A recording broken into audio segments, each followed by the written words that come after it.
He and his wife were at home after supper one time when a neighbor lady came to the door to borrow a cup of sugar. And as his wife looked out over the neighbor lady's head, she saw the pinkish orange light, which she recognizes now too. She's seen it enough times, she knows what it is. It's Bill's friend. So he says, Bill, your friend is out here. And he came and looked. He says, by golly, it is. He said, I think I'll get my jacket and go out and take a better look at it. It was flying what they have now recognized as a peculiar triangular pattern along the power lines that run down the Ashley River there. And so he got his jacket on and binoculars, put them around his neck, and walked out the door in his little trailer park where his trailer home was parked, and across a shallow, nearly dry, damp ditch and up onto a railroad track that ran about 10 or 15 feet above the level of the trailer park. He got up on the track and started walking down the track, watching it flying these triangular patterns over the power lines ahead of him, probably 2 or 3 miles away, which is not in the air, that's not very far.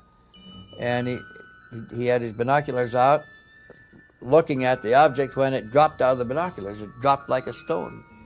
And he lowered the binoculars to see where it crashed, and he saw it just over the water of the Ashley River at water level, and he thought, oh my God, it's crashed right into the river. When at that point it approached and filled the sky like that. And it came so fast and so big and so close, he shied back like that and caught his foot on the rail of the railroad track and began to fall. And he put his hands out to see what, there's a jagged rocks down there. You can get skinned up pretty good to see what he was falling on, and he noticed he was not falling. He was rising away from the rocks, and the reeds, tall grass was blowing away from him in waves. And he looked back, and he's above the railroad track, and he's going up in a blue beam of light. I was about like this, just looking at it, and then I just fell backward like this. Yeah, and at this point, I stopped falling. Oh, that's what I couldn't understand, because like this, and then the light was all the way around me, and I went to push my hand through, and I couldn't. I couldn't move. Yeah, right at this spot. Right at this spot. Because the object filled the area from that bush to that bush. It just filled the area. The light came from looked like it came from the edge. Didn't come. At first I thought it came from the bottom, but after the hypnosis and after the recall, I realized that it didn't come so much from the bottom as it did from the edge of the object. The rim, around the rim. He said that the light felt like a low voltage electrical current, just like that, a cyclic tugging up the beam of light until, and he looked up, and it looked like it went into a cloud. The beam was so coherent, he put his arm out, and the arm went out of the beam, and he could pull it back in. It's in the beam again, but it didn't touch anything going through. And he rose up, and when he got to the end of the cloud, he passed out and woke up on an examining table. And that's the time in between. He didn't remember anything. Of course, when he first came back, he didn't remember a whole lot of that either. That took time to develop the details by stressing his memory to get it. First thing I remember looking at was this bar of lights flashing slowly above my head. Now this is what the bar of lights look like. Laying on a table, and your head is up here, and you're looking up. You see blue, green, red, blue, green. Green, blue, red, green, blue. Back and forth. Flash, flash, flash, flash, flash, flash, flash, flash, flash, flash. And it was doing this. And the slower this went, the more conscious I became. The more able to wake up and look around me. What I saw when I woke up, it's hard to really sometimes grasp, but it was like I thought in my mind there were doctors, or I'd been hurt. I was falling when I remembered the train tracks. I didn't remember the object as much as I remembered falling with the train tracks. And I remember falling, and I thought, oh, I must have broken my back. Somebody must have found me, and I'm in a hospital. And all these thoughts were racing through my head until the 3 people that were standing there turned and looked at me. And I had noticed that before they had turned, they were looking at this bar of lights flashing on the ceiling, and they were looking at a box that seemed to be off to the side at my feet. And the box was connected to the bed. You could tell it was connected by wires to the bed I was laying on, or the table, or whatever it was. And when they turned and looked at me, it was like all kinds of emotions just surged to the surface at once. Now this is a sketch of what I believe I saw standing next to my bed, or a table, or whatever you want to call it. 4.5 feet tall, with a red garment, looked like a pullover jumpsuit, not pajamas, more military looking. And the eyes were spaced apart like ovals with circles inside, dark circles. And the occupant, when they told me to get up, and it was okay. I heard the voice, but I did not see the lips move. I heard it as clear as you hear my voice. You heard it in English? In English. It was in English. Yeah. Perfect English. Not accented, not deep, not high, just English. I felt afraid because I didn't know what was going on. I felt like this is totally foreign to everything I believe. What is going on here? Why am I here? What is this? All these thoughts going through my head, and all he could say was, "Don't be afraid." You know, it's like all my emotions and fears were just tossed aside by the comforting assurance of what he said to me. Just, don't be afraid, have no fear, or something to that effect. Come, the time is limited, or something about like that. The object itself was like a round pancake shape with a dome on top and a dome on the bottom. Right. But it looked sealed in metal.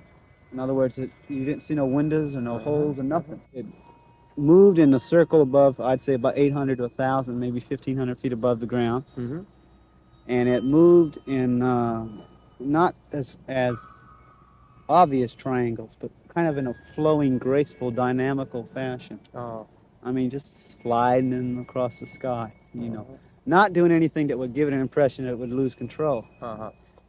In spite of its erratic behavior, you could tell it was in total control of itself.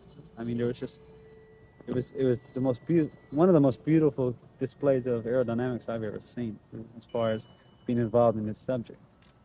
So you tried to take a picture? I tried. The first shot, I believe the first shot I took came out empty sky. It was moving so fast. I mean, it would go up like this and come back like this. Come around like that. And just watching it was, you know, it was hard. Because when it would go that way, I'd run across the field, and I'm trying to get it in a viewfinder. And I took about 4 or 5 shots like that. And I believe 2 or 3 of them came out, and 2 came out empty sky. They took him to a control panel and sat him down in one of the seats. His escort, who is speaking to him in his language, he hears it in his language, he hears it in his ears, just like surround sound. And he tells him, look, and they pointed to the screen, and another ship just like the one they were in joined them.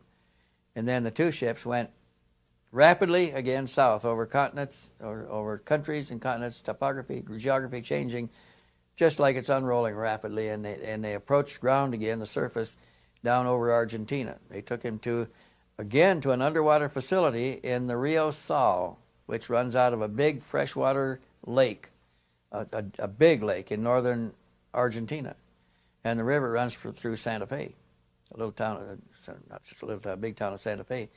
And his escort standing beside him. Now, the escort's not buckled into anything. He's just standing there, and Herrmann is sitting in a seat, but he's not fastened in either. And the craft he's in tilts down at an angle and goes into the water and goes under the water. And there's no inertial change to him. He feels no inertial changes, and his partner's still standing there beside him. And the partner touches him on the shoulder and says, "We were observed over Santa Fe. There will be reports in the paper tomorrow about UFOs." And they went to the underwater facility, and they're being explained to him that they installed this facility to carry out certain hydrodynamic tests in our water because our water was different from their water. On the way back, they showed me the reactions of people observing their craft. And he said, "Walk over here." And I walked up to looked like a cross between an open window and a television set. It looked like a TV in that it was like this, but it looked like an open window that I could just stick my hand through it, is what it looked like. And I looked through the monitor, and you could see there was a road, there was trees on both sides of the road, and it looked like an orange grove or some kind of big field, and there was a road running adjacent to it. and there was 2 cars pulled over. One was a Pinto station wagon, a Ford Pinto station wagon, and the other one was a Buick Electra. And there was a lady in the Pinto, and there was a man in the Buick. And the lady was standing outside the passenger door looking up like this. And the man was just standing there like this. And I'm standing inside this object looking at that, and it was like it zoomed up on the people. And he says, now watch what happens. The one that was next to me, he said, watch what happens when we move closer. The minute he said that, you saw the girl. It seemed illogical, but you could tell it was out of fear. She ran around the front of her car, jumped in the passenger side, reached over there and locked her door. He did, the man standing up, he just calmly, looked like he was trying to keep his cool, just sat down and got in the car and locked the door. Now, he says, now watch her. She's going to hold the lockdown. And the only indication of any hostility was what he said next when he said, he says, a foolish gesture if we wish to direct observe.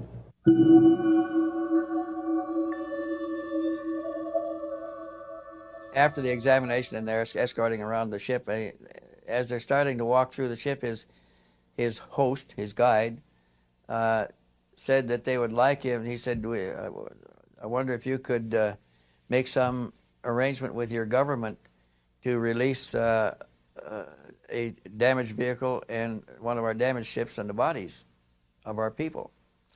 And he said, oh, I don't have any connections like that. There's nothing I can do for you there. I don't know anybody. I don't have any, I'm a nobody. There's no way I can help you. He said, why don't you do it yourself? And the alien said, we have tried. They said, we sent an emissary to try to negotiate a release. They tried to capture the emissary. He successfully escaped, got in his ship and took off. They tried to shoot the ship down. He said, they're too hostile. We can't deal with them.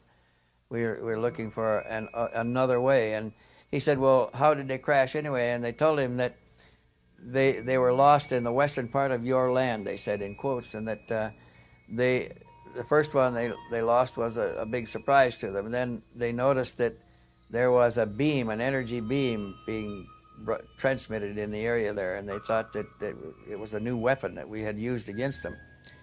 And when they lost the second one, they became very concerned because they think we're shooting them down, and they had even gone to the trouble of contacting other associated space traveling intelligences to consult with them on the nature retaliation should take for our hostile actions. And while they were doing this, they noticed that the beam continued to operate, that the weapon continued to fire and was running in a circle for, when it was running, and it wasn't aimed at anybody, and they decided that it was not a weapon, it wasn't what they thought it was.